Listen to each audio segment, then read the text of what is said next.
Set operations and Venn diagrams. Set operation fi Venn diagramii waliin ilaalla. Set operationiin akkuma operationii maatisii keessatti ordinary waan ilaalaa turre kunis immoo operationii mataa isaa danda'e qaba. Yeroo set operationii jedhu yaada keessan keessa kan dhufu kan akka union, kan akka intersection, kan akka symmetric difference ta'a. Isaan kana sadan yeroo ilaallu ta'a. Venn diagramiin immoo kutaa jaha kaafnee barachaa dhufne baay'ee nutti haaraan ta'u garuu appilikeeshinii guddaa qaba jechuun tajaajila guddaa kenna. Keessumattuu operationii seetii irratti taasifaman ilaalchisee Venn diagramiin gahee guddaa akka inni taphatudha jechuudha. Definition 1.15 Definition 1.15 The union of two sets A and B, union of two sets A and B, denoted by A, U all galagale, is the set of all elements that are either in A or in B jedha. Amma operationii loojikii keessatti hojjennee fayyadamna. Either or isheen jettu kuni ooriyaan maal bakka buutii jenneerraa kanaan bakka buutii jennee turreedha. So all elements that are in A and in B yoo isiniin jedhe falsiidha wanti kun. Oorii ta'uu qabaa jechuudha. Unioniin oorii faana hariiroo guddaa kan inni qabudha. So yeroo bakka buusu immoo bifa kanaatiin bakka isin buusee jira. So oorii kun amma ni yaadattu. Ooriitiin malee endeetiin bakka buusuu hin dandeenye. Endeen instead of union it is applicable on intersection. Intersection irratti nu fayyadaa jechuudha. So as easily seen union operator in the theory. Union operator use kana jechuudha. In the theory of set is the counterpart of logical operator kun ammas mamma dubbanne kana jechuudha. Uni logical operatorii the faana yookaan oorii faana yookaan immoo disjunction faana wal qixadhaa jedhee dubbata. Definition 1.16 The intersection of two sets A and B denoted by akkuma isa gubbaatti definition isaa jechuudha. The sets of all elements that are in A and B. Difference isaanii hubadhaa kun. Inni kun ooriidha, inni kun immoo end. End fi oorii adda baasa. And then intersectioniidhaaf fayyada, ooriin immoo unioniitiif fayyada. Haaluma wal fakkaatuun isa gubbaa faana tokko ta'ee isa kana faana tokko ta'ee maaliin bakka buusee jira? Ishee kana endeetiin bakka buusee jira. Isa kana immoo ooriitiin bakka buusee jira. Garaagarummaan isaanii kanuma qofaadha.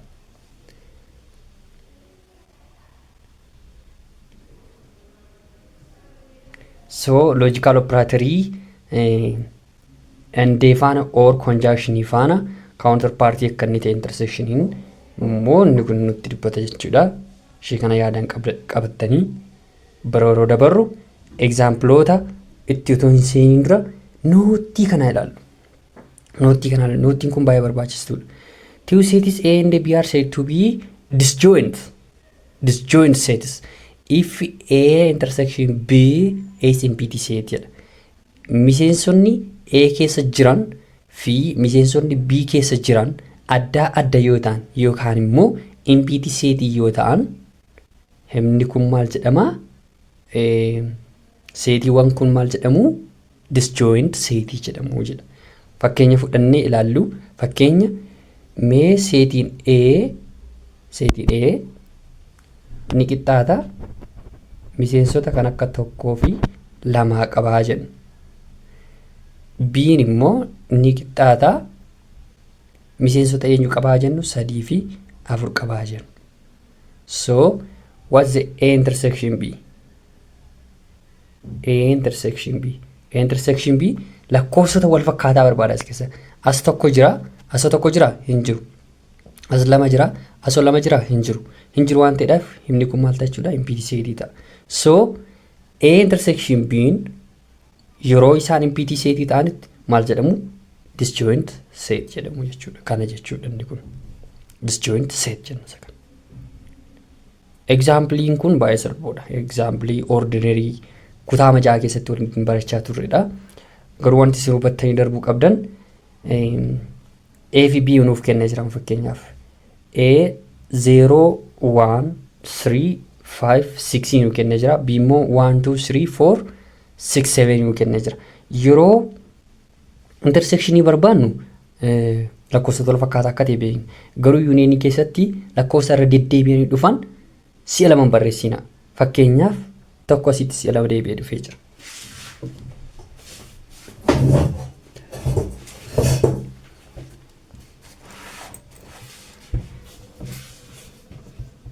Tokko si'a lama deebi'ee dhufee jira.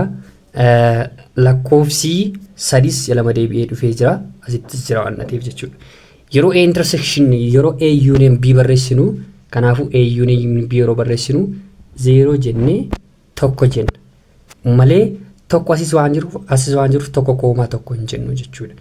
Yaadadhaa viidiyoon jalqaba keessatti isin yoo jedhee miseensa wal fakkaataa argina jennaan irra deddeebinee hin barreessinu. It is not important to repeat. Repetition is redundant jennaa jechuudha. So irra deddeebinee hin barreessinu. Si'uma takkaa barreessina. Sadis akkasuma si'a takkaa barreessina malee si'a lama hin barreessinu jechuudha. 0 tokko 2 3 akkasittiin miseensa hunda isaanii barreessitu jechuudha.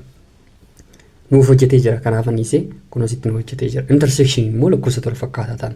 Amma tokko kuni iddoo lamaanuu jiraachuu qaba. Asis jira, asis jira. Sadii iddoo lamaanuu jiraachuu qaba. Asis jira, asis jira. 6nis akkasuma jechuudha. Asis jira, asis jira. Kun baay'ee keenyaaf haaraa ta'a jedhee yaadu biirra isa jiru ilaallu. Biirra kan jiru ilaallu. The set of positive even integer. Even integer mee barreeffannu A jechuudha. Miseensonni A maal ta'u isinitti fakkaate set of positive. Positive ergatee negative hin dabalatu even immoo jedha. Even jedha waan ta'eedhaaf meeqarraa jalqabna? Lamarraa jalqabna. 2 4 6 jedhee itti fufa miti jiree itti fufa. Miseensota inni B irra jiru immoo set of positive multiples of 3 jedha. Multiples of 3. Kan isa kana ammoo ittiin hojjedha. Multiple on 3 sadii irraa jalqabu. Sadiif ni hirama waan ta'eedhaaf. Itti aanuu meeqa? 6dha. Sadiidhaa adeemtu multiple haa jedhu malee jechuudha. 6 sadiif ni hirama sirriidha. Itti aanee meeqa? 9. Itti aanee meeqa? 12. Itti aanee meeqa? 15 jedhee itti fufaa jechuudha. Amma A union B barreessinu jedhee warra kana hunda isaanii walitti maktu warra si'a lama deebi'anii dhufan immoo takkuma tokkaa barreessitu jechuudha. Fakkeenyaaf 6 si'a lama deebi'ee dhufee jira ammas keessatti. Kabiraa immoo 12 deebi'ee dhufa ture ammas keessa 12 ni jira. 12 even positive even integeriidha. As kana immoo lakkoofsa 3 firamuu danda'udha waan ta'eedhaaf jechuudha. So isaaniin irra deebitan malee akkasittiin union isaanii barreessinaa jechuudha. Mee haa barreessinu A union B ni qixxaata. Meeqarraa jalqabna? Lakkoofsa lamarraa jalqabna. 2 3 4 iddoo lamaanuu kan jiran jechuudha. 5 hin danda'amu. 6 isa booda 7 hin danda'amu. 8 even integeriidha waan ta'eedhaaf. 9 jira jedhee akkasittiin kan itti fufudha jechuudha. Kun qoodduu dandagatiin haa tuqaa osoo hin taane tuqaan isa kana boodadha kan jiru. A union B keenyi kana fakkaata. A intersection B. Let's see A intersection B.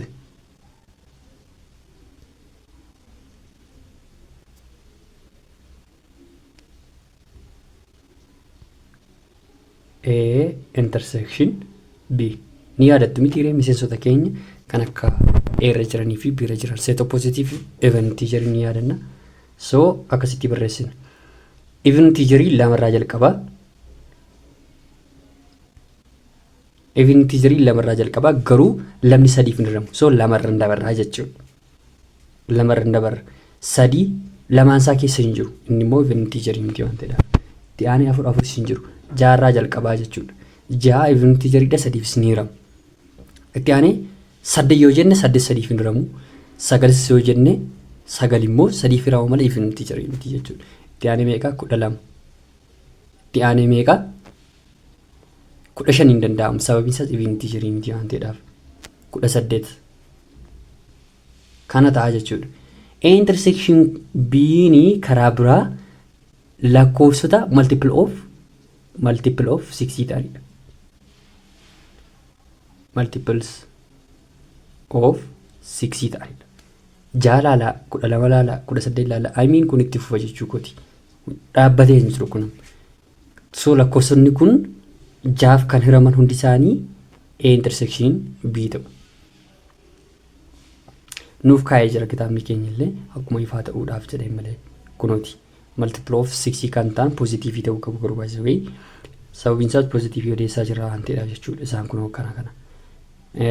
Union isaanii immoo kunoo kana fakkaatu. Definition 1.17. Definition 1.17 relative complementidha. Relative complementii nutti dubbata 1.18 immoo absoluteidha. Relative jechuun there should be two sets A and B kan jennu yookaan C and D kan jennu jiraachuu qabu. Absolute jechuun immoo there should be a single set A qofa yookaan immoo B qofa ta'uu qaba jechuudha. Absolute jechuun qofa isaatti compare gootu. Relative immoo lakkoofsa biraatti kan isin compare gootan jechuudha. A minus B or the difference of two sets A and B kan inni ittiin bakka bu'u A minus B dha. Inni immoo it is the set of all elements in A but not in B jechuudha. Kun maal jedhama? This is called relative complement of B jedhama with respect to A. Symbolically immoo akkamitti barreessa jedhuudhaaf akkasitti barreessaa jira. Yookaan A without B jettanii barreessitu. Kun immoo ni qixxaatti A intersection B complement absolute complement ta'a.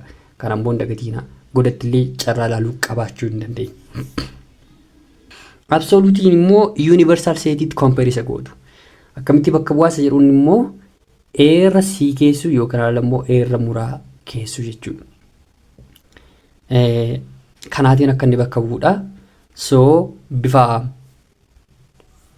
logical connectivity immoo akkamittiin ibsamas jedhuudha. Bakka kanaatiin ibsamee jira. Kun akka kanaatiin ibsamee jira jechuudha. X'n A complement keessatti argama jechuun X'n A keessa hin jiru. Yookaan immoo negation of X element of Atiin ibsama. Akkasittiin yoo ibsitan lakkoofsota yookaan miseensota A keessatti hin argamne jechuudha karaa biraa. Miseensa A keessa hin jirree lafa kaayii jechuudha. Complement kan jedhu argitan jennaan miseensa A keessa hin jirre yookaan miseensa sana keessa hin jirre jechuudha. Example inni fudhatee jira. Example union keenya kan nuuf kennee jira 0 1 2 3 4. A immoo 3 fi 4 nuuf kennee jira. 3 4 irraan kan hafe hunda isaanii isiniin jechuu barbaadeetu kun 3 fi 4 irraan kan hafe lakkoofsota hunda isaanii jechuudha. So A complementiin keenyi asitti amma 3 4 irraa kan hafe jedha waan ta'eedhaaf dogoggora argitanitti yoo ta'e 3,4 jedhee deebisee nuu kaa'ee jira. Isuma deebisee nuu kaa'ee jira. So lakkoofsota 3 fi 4 irraan kan hafe eenyu ta'uu isinitti fakkaate 0 1 2 kana ta'uu qabu ture. A complementiin barattoota konfidentii qaban qofaatu hordofaa viidiyoo kana. Sababni isaas qopheessitoonni kitaaba keenyaa dogoggora ni qabaatu. Yeroo darbes ilaallee turre waa'ee validity irratti dogoggorota akka argine turre. Kunis saaluma wal fakkaatuun dogoggoraan barreeffamee jira. Kanallee eenyuyyuu haala jedhee yaadu. Yookaan immoo lakkoofsota A keessa jira yuuniir irraati 3 fi 4 hir'istanii kunoo 3 fi 4 irraa hir'istan maal argattu 0 1 2 argattu jechuudha. Walii gallee yoo waliin galle ta'es ilaaluun ni danda'ama. Inni itti aanee jiru immoo yuuniin keenya 1,12 nuu kennee jira. A immoo faaktoroota 12 nuu kennee jira. Mee haan A kanaa tartiibeeffannu. Faaktoroonni 12 eenyu jedha. Positive jedhee jalqaba waan ta'eef 0 dabalatu positive waan ta'eef 0 neezerii dhabaa jira. Neezer negative nor positive jedhamti waan ta'eedhaaf tokkorraa jalqabna. Tokko 12 ni qooddata wal lamaan gaafachiisu ni qooddata. 12 hiruun tokko haftee malee 12 gaafa ta'eedhaaf. So isheen kun nama gaafachiif tokkorraa jalqabna. Ti'aansinii meeqa lama jenna. Ti'aansinii meeqa sadii jenna. Sadiis ni qooddata. Meeqa gaa afur gaa. Ti'aansinii afur jenna. 5 hin qooddatu. 12 faaktorii mitaa 5 maltiplii miti 5f 5 haftee malee hin ga'u tuqaanii qabaataa jechuudha. Deesimaalii nu kenna. Gosa deesimaalii nu kennu immoo yoomiyyuu faaktorii jechuun dandeenyu ti'aansinii 6dha. Wal lama gaafachiisuu dhuma irratti 12 qabnaa jechuudha. Miseensota kana qabna A irratti. B irratti immoo odd integer in u keessa kan jiran hamma 12tti odd integer jechuudha. Isaan eenyuudha? 1 2 ta'u 3 4 ta'u 5 6 ta'u 7 8 ta'u 9 10 ta'u 11 jechuudha. Miseensota kana qabna. Then A complement jechuun lakkoofsota A keessa kan hin jirre hunda jechuudha. Lakkoofsota A keessa hin jirre hunda. Tokkorraan kan hafe, lamarraan kan hafe, sadiirraan kan hafe, afurraan kan hafe, jaarraan kan hafe, 12rraan kan hafe. Kompilimentii barreessuu dandeessu. Tokkoon dhiiftu jechuudha. Lama sin dhiiftu, sadii sin dhiiftu, afur sin dhiiftu. Eenyurraa jalqabna? 5rraa jalqabna. Jaamoo jiran dhiiftu. 7 jennatti aansinii. 8 9 10 fi 11 ta'uu jechuudha. Kompilimentii jechuun lakkoofsota A keessatti hin argamne mara jedha waan ta'eef. Kun A complementii akka ta'e hubattaniitu. This A complement finnee jira. Eshi then waan ta'e proof godhachuuf deemaa. A union B complementiin immoo akka kanaatiin akka inni ibsamu wal qixa akka isaan ta'an nuuf ibsuuf jedheetudha. Isaan kanas yoo hojjettanii ilaaltan waan ta'e proof nuuf godhu. Godhatti ilaaluutti jira. Fakkeenyaaf A union B complementiin ni qixxaata or equivalent jenna isa godhatti baranne sana. A complementii gootu kan ammoo gadi garagalchitu. Zeen isa kana maal gootu? B complementii gootu jechuudha. Maaliif yoo naan jettani? Negation of A or B. Maal jennee ture? Negation of A or endetti naannessitanii negation of B akka ta'e dagatiina. So the same is true for this one. Argitanii miti? Akkasumadha jechuudha. Gama biraatiin immoo negation of qubee masa sanaatiin akkasii yaadatan yaadadha. P and Q equivalent with what? Maal jennee ture? Equivalent with negation of P or itti garagashina isa endee ta'e. Kunoo isa kana jechuudha. Negation of Q jenna. Keessa raabsinu distributive goona jechuudha. So kunis immoo maal faana wal qixa dhaabbatanii A intersection B cuftuutti gootanii complement yoo gootan maal isiniif kenna? A complement union B complement isiniif kenna jechuudha. Complement kana ta'a.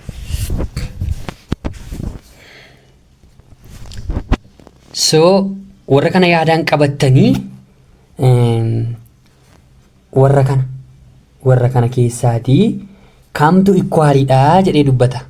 Ammas niin jedhe keessaa yaadatu ta'e isa aara jiru kun inni jalqabarra jiru kun eenyu faana wal qixa tasa jiruudhaaf cuftuu bantanii A intersection B complementiin lamaan isaa complementiin union faana abbaa union faana A complement union B complementii faana wal qixadha jechuudha. Eenyu faana wal qixadha? Isa kana faana. Isaan kana lamaantu wal qixadha jechuudha. Inni kun isa kana faana wal qixa akka ta'e hin dagatiina. Theoremii 1.1 bakka theoremoota kana keessa jiru even theoremoota kana keessa argachuu dandeenya. A complement ammas complementii ni qixxaata A faana wal qixadha yaadadha. Negation of A ni qixxaatti maal jennee turre? A faana wal qixxaata akka jennee turre hin dagatiina. Kun proof isaa faana jessimisini ta'a. Itti aanee kan jiru immoo A complementiin union irraati akkasiin irreeftanidha. Theoremii mataa isaatiin proof gochuu dandeenya. A minus b yookaan immoo inni kun karaa biraa akkamitti ibsamuu danda'a? a without b jechuudha miti ree. Inni kun qixxaata eenyu faana walqixxaadha? a intersection b complement faana walqixxaadha jedhee dubbata. Kanaaf Venn diagramiitiinis yeroo itti ilaallu dhufa. Itti aanee jiru warra jalqaba lamaan isin ibsedha. Kun warra kana lamaan ibsineerra. Yoo n subset b ta'e immoo inni kun eenyu faana equivalent ta'a jechuudha. a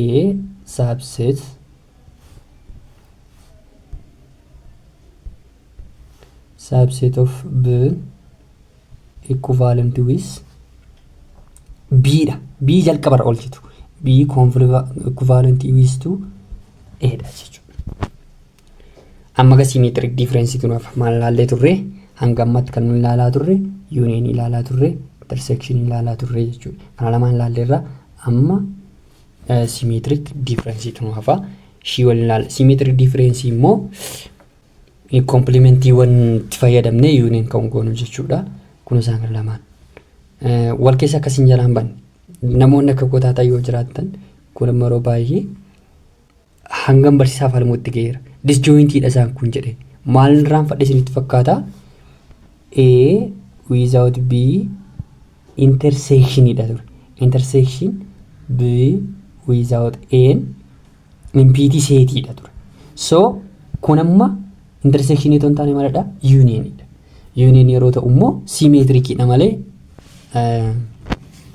impiti set isiniif hin kennu kan disjoint isiniif hin kennu jechuudha. Exampleota isiniif fudhatee jira.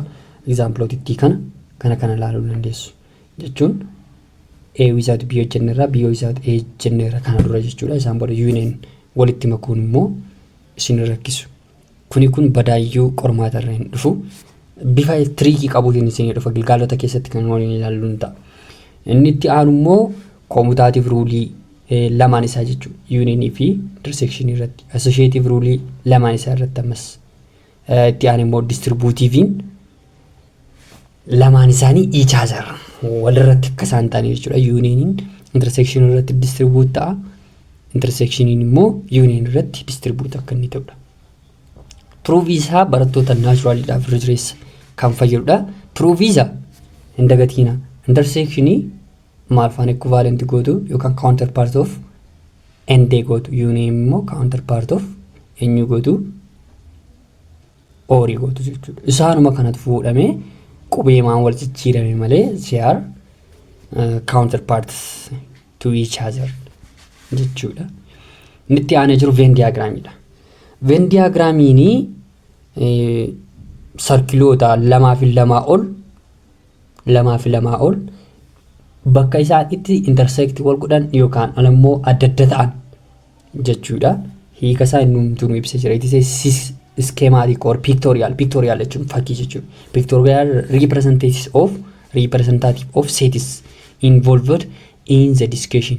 Discussionidhaan yookaan define gootanii kan isin ibsitan fakkiidhaan kan isin ibsitan inni kun maal jedhama? Venn diagram jedhama. Inni immoo interlocking circle itti fayyadamuudhaan yeroo baay'ee kan inni ta'u jedha. Rectangle keessa immoo ta'uu qabu. Rectangle sun eenyu bakka ibsaa? Universal set ibsaa jechuudhaan kan isiniif ibsitaa jechuudha. Example nu kaasee jira. Universal irraa haa kaanu or lamaan tokko haa hojjetannu geengoo lama jechuudha. Tokko geengoo kana haa jennu. Ansine immoo geengoo kana haa jennu. Geengoon kun biyyoo taate isheen asirra jirtu. Ishee kana immoo A jennaa jechuudha isa kanarra jiru. Then inni kun immoo unionidha jechuudha. Isa kana union jenna. So miseensonni as keessa jiran A ta'u, miseensonni as keessa jiran B ta'u, miseensonni as keessa jiran immoo maal ta'u? A intersection B ta'u. Miseensonni kam keessa jiranii? Miseensonni as keessa jiran A intersection B ta'u. Miseensonni as keessa jiran immoo A keessa sin jiru, B keessa sin jiru, nas keessa jiru jechuudha. Nas keessa jiru hundi isaa miseensota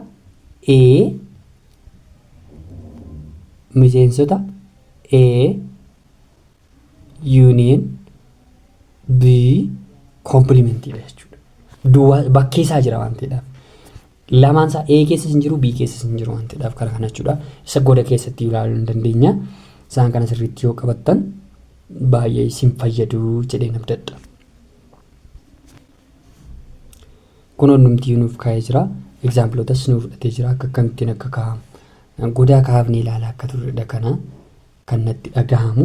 Garuu Gilgaala irratti yoo xiyyeeffanne baay'ee tola. Gilgaala irratti kan yoo xiyyeeffanne an fakkeenyaadhaa fi example kamaa fudhannu example B kan jiru haa fudhannu. Example B kan jiru positive integer less than 13 jedha. U jechuudha. Positive integer 13 gadi kan jiran tokko lama sadii jedhee 13. I mean 13 dabalatu 12 less than jedha waan ta'eef. Less than or equal to jedhee ta'e 13 dabalata ture jechuudha. N immoo x evenidha. N keenya immoo isheen kun jechuudha. X even numberidha. Even numberii warra U keessa jiranii. Isaan wajjin jiruudha 2 4 6 hamma meeqaatti 12tti. Eshi anni B irra jiru immoo x multiple of 3 dha. Multiple on 3 irraa jalqabu 3 6 9 12 ta'u. Lakkoofsota sadii firman jechuudha. So Venn diagramitti fayyadamee kan akka kamitti kaasuu hin danda'a jechuun baay'ee salphaadha. Dura intersection isaanii barbaaddu. A intersection B barbaaddu. A intersection B erga argattanii booda yoo intersection waliin qabaatan geengoon keessan maal ta'a jechuudha. Wal qaxxaamura. Wal qaxxaamura jechuun kuni A yoo ta'e kun immoo B yoo ta'e intersection waan qabaniif lakkoofsonni kun lakkoofsota fakkeenyaaf A fi B intersection isaanii ilaallu. Intersection isaanii asii 6 qabna, asii 6 qabna, asii 12 qabna, asii 12 qabna. Kabraa hin qabnu. Kabraa hin qabnu sababiin isaas 9 yoo jenna as keessa 9 even number miti. As kana 9 even number hin jiru waan ta'eef jechuudha. So 6 fi 12 qofaan barreessaa jechuudha. Here is 6, here is 12. Akkasittiin barreessaa jechuudha. Kanaaf lakkoofsota A keessatti barraa'u qaban A keessatti barreessaa, B keessatti barraa'u qaban immoo B keessatti barreessa. Kun B jedheera, kan immoo A jedhee jira geengoo kana jechuudha. So lakkoofsota fakkeenyaaf A keessatti kan barraa'u qaban miseensota A 2 jira, 4 jira, 6 intersection isaanii keessatti barreesseera. 7 hin danda'amu, dhiyaane 8, dhiyaane 10, 12 bukuma barreessee jira. B keessatti kan barraa'u immoo 3, 9. Lakkoofsonni kan akka 1, 5 isaan immoo bakkee A fi B tiin barraa'u jechuudha. Bakkee isaanitti barraa'u. Tokko asitti barreessuu nan danda'a. 2 barraa'eera, 3 barraa'eera, 4 barraa'eera. 5 yoon barbaade sitti barreessuu nan danda'a. 5 asitti barreessuu nan danda'a. 6 barraa'eera. 7 hin barroofne 7 kun asitti barreessa. 8 barraa'eera, 9 barraa'eera, 10 barraa'eera. Kana eenyudha? 11 jechuudha. 11. Lakkoofsonni kun Venn diagramiin kun warra amma jenne kana intersectionii as keessa argachuu dandeessu, unionii as keessa argachuu dandeessu. Hunda isaanii asii argattu jechuudha. Kana fakkaatti godhattis baranne irraa ibsa baay'ee bal'aan barbaadu. Mee kabiraattaa jira. Kun nuuf ibsee jira namtiyyuu. Kitaabni keenya illee nuuf ibsee jira. Jalatti barreessee malee 1 5 7 11 6 12 akkuma sila jenne intersection isaaniidha. 3 fi 9 immoo B qofa keessatti kan argamudha. Kanaadha jechuudha. Exampliin 1 3 7 sanuufaan irra deddeebi'aa sirriitti hiika bartan jennaan baay'ee salphaadha jechuudha. Kamittiin immoo ibsinaa asirraa fi yeroo sheegoon kun intersection ibsa. Intersection akkasaan ibsan jechuudha. Sababiin isaas miseensa A keessatti argamu, miseensa B keessatti argamu. Miseensa A keessatti argamu yeroo isin jedhu yoo geengitti kana laaltan, geengoo kana walaaltan. Guutummaan isaa eenyu keessa jira jechuudha? A keessa jira. Tole. miseensi kuni B's ni dabalata. Miseensa B keessa jiru argitan kunoo guutummaan isaa B keessa ni jiraata jechuudha. Kanaafuu intersekshinii walii akka isaan qabanidha jechuudha. Intersekshinii amma subattanitti yaada. Kun immoo komplimentiidha. Miseensa A keessa jiru tokko hin fudhu isiniin jechaa jira. Miseensa A keessa jiru na dhiisaa isiniin jechaa jira. Kanaaf bakkee isaa hunda isaa isinii ibsee jira. Kun immoo A without B dha. A qofa keessatti kan argamu garuu B keessatti kan argamu. A without B or A minus B. Yeroo A without B barbaadan tooftaa kan fayyadamuu qabdu. Tooftaa ani yeroo baay'ee fayyadamu dura intersekshinii isaanii barbaaddu. A intersekshinii barbaaddu. A intersekshinii erga barbaaddanii booda lakkoofsota intersekshinii kanarraatiin kan hafe hunda barreessitu. Intersekshinii qofa irraatiin kan hafan hunda isaanii barreessitu jechuudha. Isaan maal ta'u lakkoofsa isin barbaaddan isiniif kennu jechuudha. Kana dubbisaa exercise-itti ce'een jira. Exercise-iin keenya inni jalqabaa lakkoofsa tokkoffaan jechuudha. B'n subset of A'dha. Miseensonni B keessa jiran hundi isaanii A keessatti argamu jechuu barbaadeeti. Kanammoo akkamitti ibsina yoonaan jettanii miseensa A dura kaafan. A'aan keenyi Venn diagraamitti fayyadamnee haa kaafannu. A keenya kanaa jennu. Kun A yoo ta'e kun immoo B haa ta'u. Kana B jenna jechuudha. Here is B. Ishee kana immoo A haa jennu. Geengoo kana jechuudha. Geengoon inni guddaan A dha. Geengoon inni xiqqaan immoo B dha. A without B complement jechuu maal jennee turre isa kana jechuudha. A without B jedhamanni kun. A intersection B complement jechuudha. Miseensa A qofa keessatti argamu garuu B keessa kan hin jirre. A qofa keessatti kan argamu yookaan B keessa kan hin jirre. A qofa keessatti argama argatee B ifnee bakkee A itti barreessinaa jechuudha. Tokko qabnaa, afur qabnaa, 5 qabna. Okay, iddoo qulqulluutti isiniin barreessa. Tokko, afur, 5. Miseensota A qofa keessatti argaman garuu B keessatti hin argamne jechuudha. A union B immoo tokko, lama, sadii kun warra kana jechuudha. Tokko, lama, sadii, afur, 5, 6 jedhee ibsa. So miseensonni B eenyu ta'uu jedhee dubbata jechuudha. Miseensonni B tokko, afurii fi 5 irraan kan hafanidha jechuudha. Isaan eenyudha?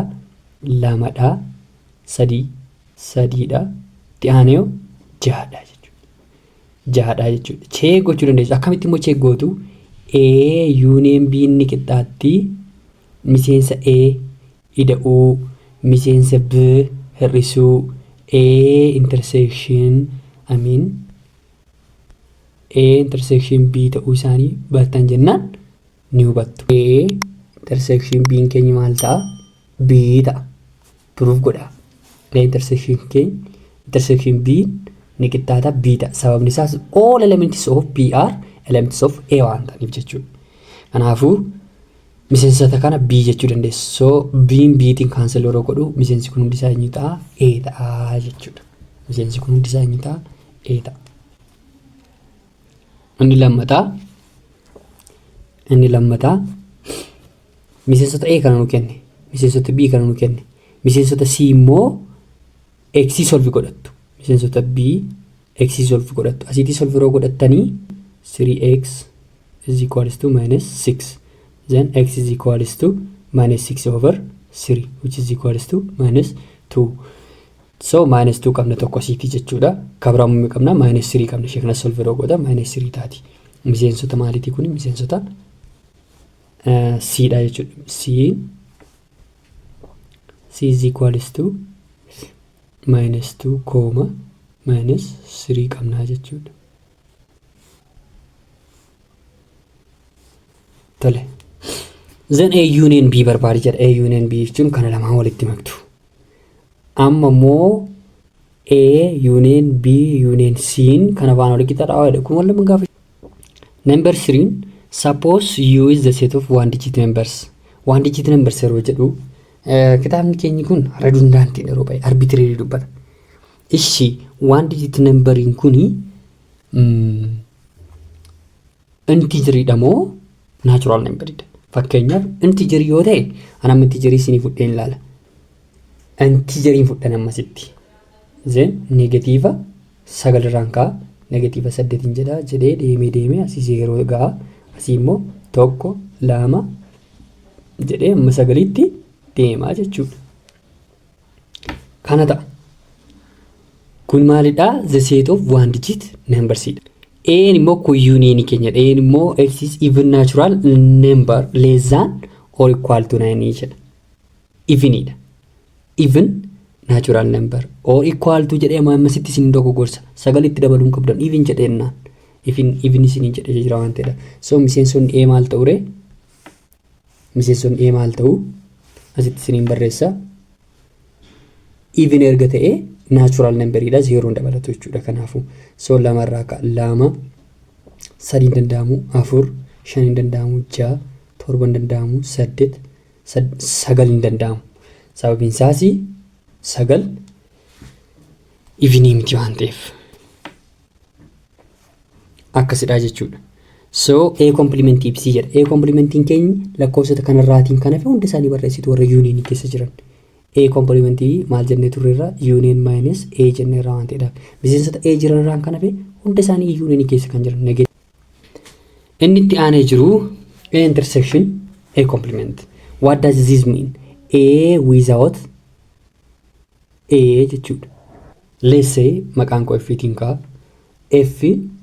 F malee jiraachuu danda'a. F irraatiin morma isaa yoo hangate jiraataadha jechuudha. Kuni yoomiyyuu hin danda'amu. Ilaaltan hin argattan waan ta'eedhaaf jechuudha. Intersectioniin isaanii tokko hin jiru. Intersectionii waliin hin qaban. Kuni impiti set jettu kana. Simply ruulota bartanii hin ga'a. Union isaa immoo maal isiniif kennaa? A union A complementiin U isiniif kenna. A complement kan jedhu kan immoo A ta'a. Diiroo maal jedheen ture? Negation of negation A inni qixxaatti maal jennaa? A jennaa jennee ture waan ta'edha. Ruulota beektan jennaan meeqa rakkatiina? Ganaa complementii gootanii ammas irra deebitanii complementiin godhiina. Miseensota ganaan tartiibessina deebitanii miseensotuma A qofa barreessuu qabdu jechuudha. Miseensota A immoo eenyuun jenne ture? Even natural number 2 4 6 8 jennee ture jechuudha warra kanadha. Inni itti aanu irratti jirudha. Kana jechuun impiti set without union. Impiti setii qofa keessatti kan argamu union keessatti kan argamne impiti maseetiidha. Of keessatti kan argamu isa qofaa keessatti kan argamu jechuudha. Isa kana fitnee jirra. G complement jechuun immoo impiti complement F irratti jiru. Impiti complement isiniin jechuun warra impiti setii keessatti hin argamne. Impiti setii keessatti kan argamne duwwaadha. Duwwaa kana keessatti kan argamne immoo lakkoofsota negative 9 irraa jalqabuun negatiina. Negative 8, negative 7, negative 6 jettanii hamma positive 9tti. Unioniin keenya kana akkasitti sirreeffadha. U complement jechuun U minus U jechuudha. Fakkeenyaaf 5 hir'isuu 5 ni qixxaata 0 dha mitiire. Isa kana amma maal jennaa indirectly U minus U ni qixxaata impiti set jennaa jechuudha. Impiti setidha. Homayyuu kan hin qabne. Tole. Lafa isin rakkisetti na gaafachuu hin danda'amu. Arfaffaa irra jiru. Suppose U is equal to the set of one digit numbers. Ammas the set of one digit numbers isuma gubbaatti ibsamee argitanitti yoo ta'e arfaffaa irra deebi'ee jira. Arfaffaa isa gubbaa irra deebi'ee jira kunoo kana yoo ilaaltan ta'e hunda isaa hojjennee jirra. Iddoo union garuu negative 9 irraatii ka'uu hin dagatiina. Union keenya negative 9 irraatii ka'a waan ta'eef. Negative 9 irraa kaatanii hunda ibsuudha. Less than or equal to yoo ta'e jechuudha. The set of one digit numbers. Digit one numbers jechuun yoo 10 jettan 2 digitiidha mitiire. Digitii tokko digitii 2 hin danda'amuun. Kanaafuu 9 irraati. Lakkoofsota 9 fakkaatan kamiyyuudha jechuudha. Kan armaan gadii Venn diagramitti fayyadamuudhaan illustrate godhee arza samii ta'uu isaanii jedha. So jalqabaa isa guddaa kaafattu. Erga guddaa kaafattanii booda immoo geengoo keessan kaafattu geengolee lamaan jechuudha. Amiin.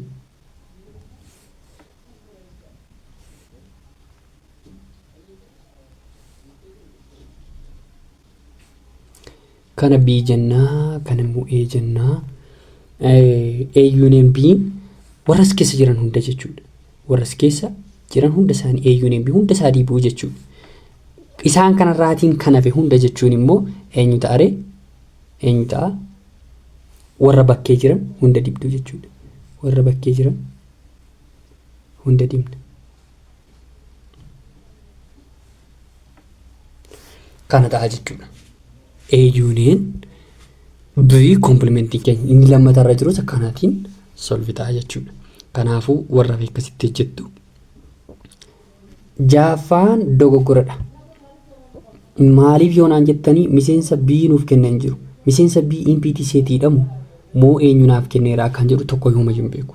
So A fi C qofa isiniif laate akkabittiin A without B without C or A without isayyuu without miti kuniyyuu kunuus kana without isiniif godhan jiru without B without C kan akkamittiin hojjedha ta'u B naaf hin kennamin B hin kennameen jiru waan ta'eef jaaffaan dogoggora bira darbina. Torba perform the following operations nin jedha. Inni kuni miseensa lama qaba. Miseensa lama kana keessaati immoo miseensa abbaa isa kanaa hir'istu. Abbaa miseensa kanaa qabu. Miseensa abbaa kanaa qabu eenyudha kan jedhu yoo ilaaltanii ishee kana kee agattu jechuudha. Ishee keessaa agattanii maal argattu? Abbaa impiti seetii tokkitee argattu jechuudha. Kan argattu. Irra deebiidhaan ilaalaa. Isa caaffaarra jiru. Inni immoo abbaa tokkoo kan agattu garagaltoo isa garasiiti. Abbaa tokkoo kanaa immoo eenyu gattu isa kana agattu jechuudha. Which is equals to inni itti aanee jiru immoo inni diirra jiru impiti seetii irraa agattu. Isa diirra jiru impiti seetii irraa agattu. Impiti seetii irraa agattan immoo homaa waan hir'isuun qabu jechuudha. So abbaa biraasii sadanuu faana darba. Abbaan biraasii sadanuu faana darba. Deebiinsaa kana ta'a. Barreeffama koof dhiifama naaf godhaa. Istaayilesiin qabu hagan istaayilesii bitadhutti ammaaf hubachuun afaan warra hubachuu yaala warra afaan kiyya dhageessan. Inni itti aanu isa 8ffaadha. Isa 8ffaarra kan jiru immoo irra deddeebimatee jira dhuduu danda'aati. Bakka A intersection B maalidha? A union B amala raabsamaa keessa raabsu jechuudha. A without B inni itti aanu immoo A without B again. A without B inni kun unionidha. Inni kun A without B minus C dha. So kana erga elementoota tartiibeffattanii isa cuftuu keessa jiru jalqaba hojjettu dhi'aansatanii immoo miseensota kanaafan waliin hojjettu jechuudha. Kanadha. Kana keessa wanti baay'ee isin turfaatoo jiraatu koomenti channel naaf ka'a barreessaatii naaf ka'a isa bu'uura carraan waliin hojjechuu ni qabaannaa jechuudha. Baay'ina keessa irratti hundaa'e. Inni salgaffaa irra jiru baay'ee barbaachisaadha jedhee yaada. Salgaffaa irra jiru kana meenaan hojjedha. Inni salgaffaa A union B A B C D E X Y Z nuuf kennee jira. Miseensota meeqa nuuf kennee jira? Miseensota 7 nuuf kennee jira. Miseensota 7 nuuf kennee jira. Intersection B immoo miseensota 3 nuuf kennee jira. Then B without A eenyu naaf kennee jira? X, Z kennee jira jechuudha. Then eenyu ta'a jedhee barbaada. Kana maalitti fayyadamtu? Venn diagram fayyadama. Venn diagramiin iddoo kanatti kan inni isin fayyadu jechuudha. So let me use Venn diagram. Let's say here is A. Let's say here is B. Let's say this is the union. Union gooti jechuudha. Amma gaa hin dagatinaa miseensota achi keessatti naaf kennamee jiru. Miseensa eenyuu fi eenyuun barreessa jalqaba irratti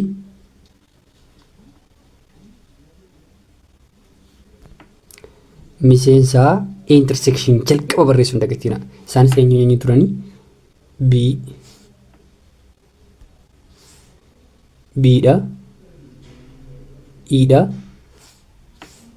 E'dha. Then Y turan. Miseensonni kun jechuudha A intersection B. B without A.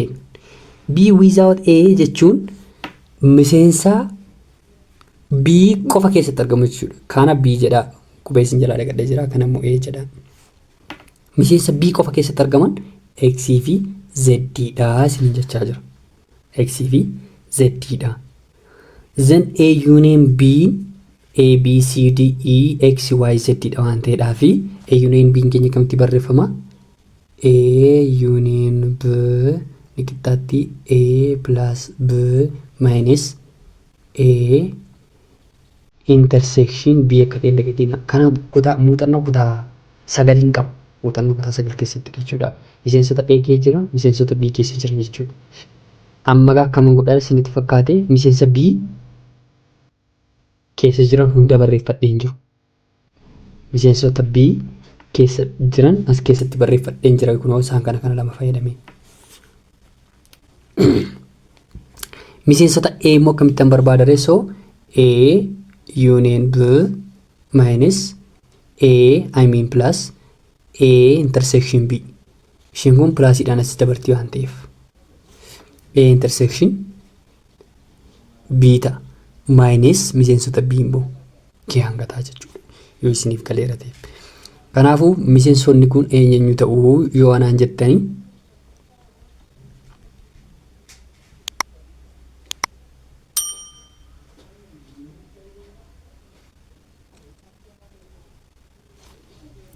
miseensota hafan hunda A keessatti barreessaa jechuudha. Miseensonni hafan bu'anii turanii A nafeera. Inni itti aanu B barreeffamee jira. C nafeera. Inni itti aanu D dha. D barreeffamee jiru. E barreeffameera.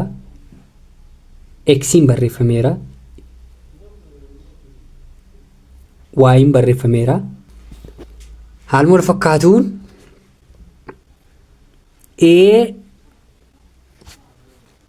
minus B immoo maal naaf kennee jira? A minus B immoo isa B irra jiru jechuudha. Or A without B impiti seetii naaf kennee jira. Impiti seetii waan naaf kennee jiru ammas Venn diagramitti fayyadameen isiniif kaasee isin agarsiisa. Let me say this is A,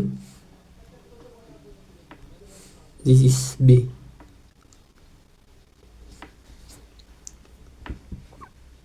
A keessatti kan argamu garuu B keessatti kan hin argamne duwwaadha. Intersectionin keenya akkuma jiru ta'ee jira. B E Y R intersection. Miseensota A keessatti argaman garuu B keessatti kan hin argamne impiti seetiidha. Kanaafuu as keessa homayyuu hin barreessu jechuudha. As keessa homaayyuu hin barreessu. Sababiin isaas duwwaadha waan naan jedhee jiruuf as kanatti duwwaa waan naan jedhee jiruuf jechuudha. Garuu A union B immoo A B C D E X Y Z dha waan ta'eedhaaf warra afaan hunda isaanii B keessatti barreessaa jechuudha karaa biraa. Warra afaan hunda isaanii B keessatti barreessaa isaanis eenyu tafee A tafee jira. B barreesseera. Ti'aan C dha. Ti'aan Z dha. E barreessee jira. X dha. Y barreessee jira. Z dha jechuudha. Miseensotni kee kana fakkaatu deebiin isaa kana ta'a irra deebitanii yaaduu dandeessu. C haaluma wal fakkaatuun hojjettu. C irra kana fee haaluma wal fakkaatuun hojjettu. Anni kurnaffaa irra jiru immoo eenyuuf baay'ee salphaadha. Verifying gochuudha. Amala hammattuu verify gootu kanatti exampleota kanatti fayyadamtanii jechuudha. Isa proof godhattee immoo proof isa isin gaafata. Kanas verify gootu. Asiinis hojjettanii wal qixa ta'e wal qixa jettu. Wal qixa miti yoo ta'e wal qixa miti waan ta'eef. So verifying kun kana fakkaatti. Isa kurnaffaa irratti fayyadamtan immoo symmetric hojjedhaa isin jedha. Symmetric formulaa isaa hidhattan jennaan egaa A without B intersection B without A ta'uu isaa bartan jennaan egaa C without C symmetric akkamitti akka hojjetamu isa kanas baay'ee salphaadha. Ansa caara jiru kana immoo dura saammattu hojjettu. Erga saammattu hojjettanii fixxaniin booda ammoo D itti darbituufi jechuudha. Isaan kanas verify gootu kana alamoo proof gootu jechuudha. Amala bakka jijjiirraa iddoo ni qaba. Kommutaatiivii dha symmetric kan jedhu sirriidha kommutaatiivii dha yookaan immoo karaa biraa akka kanaa ta'uu danda'a. Hundaa'u isa B irra jiru kana sirriitti ilaala. Inni B irra jiru kun yeroo baay'ee isin fayyada. A union B minus A intersection B akka isaan ta'an proof godhii isiniin jedha jechuudha. Irra jireessaan barattoota naachuraaliif fayyada. Proof yoo gootan mallattoolee kanan dagatiinaatiin ala wanti isinitti ulfaatu hin jiru. Amma immoo isheen kun impitiseetii akka taateen dagatiinaa kun immoo A akka taateen dagatiinaa sirra ishee jirtu isin fayyaddi. Isin proofisaatti hin dagatiinaa ruulota keessaa immoo sammuutti qabattan jennaan yeroo baay'ee isin fayyada waan ta'eedhaaf. Kurnaffaan odeeffannoo lafa 13ffaan odeeffannoo qofa lafa isiniif ka'a.